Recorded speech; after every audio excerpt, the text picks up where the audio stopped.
to my channel. Today we are doing flowers. Super exciting. I know you guys are always wanting more flower arrangements, and today is fun because the main flowers that we're using, which are these pink ranunculus, I have these like peachy mini carnations, and then I have these beautiful peony tulips. They're a little bit different. They have a little bit of ruffled look to the petals, which is why they're called peony tulips. So those three flowers I all bought this week at Trader Joe's.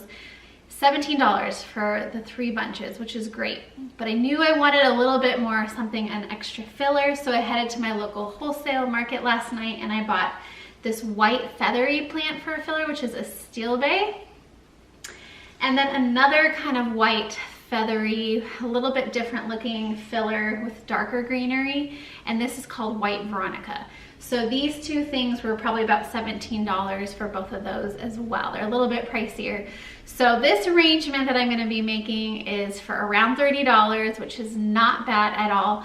And I also picked up this little white round container, and I'm actually going to be gifting this away. This is for one of my college girls who just got engaged, and I wanted to make it a little arrangement as a congratulations for her. I think giving flowers is such a special thing to do, and if you can learn to do this in your home and take grocery store flowers and just ramp them up a little bit, like what a special, thoughtful gift. So that's what I'm doing today, making a little congratulations mini arrangement for her. I'll probably not use all of these. I'll probably use half of what I have, and then I'll save the other half for an arrangement for my house. But let's get to working her arrangement. We have this round white ceramic vase. This was $8 at the wholesale market where I bought this.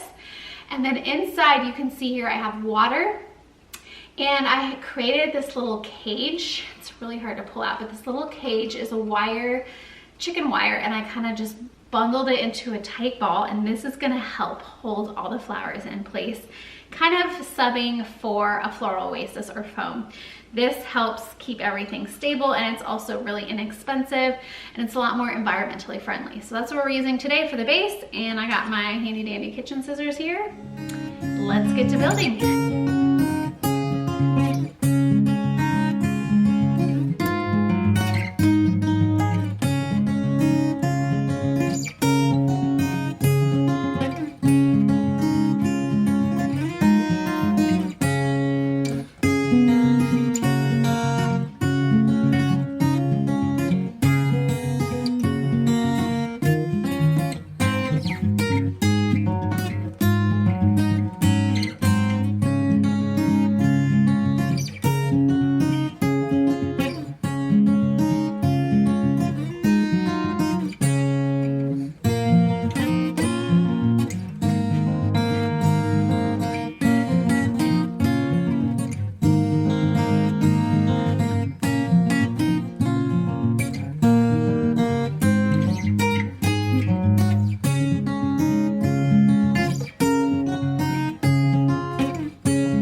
I put this pretty and pink little arrangement together in probably 5 minutes. So really easy. You just build and layer all your ingredients, and before you know it, you have a beautiful arrangement. This is feminine, pink, girly, fun, all the things, ready to gift to my friend tomorrow. Thank you guys so much for watching, and we'll see you guys next week. Bye.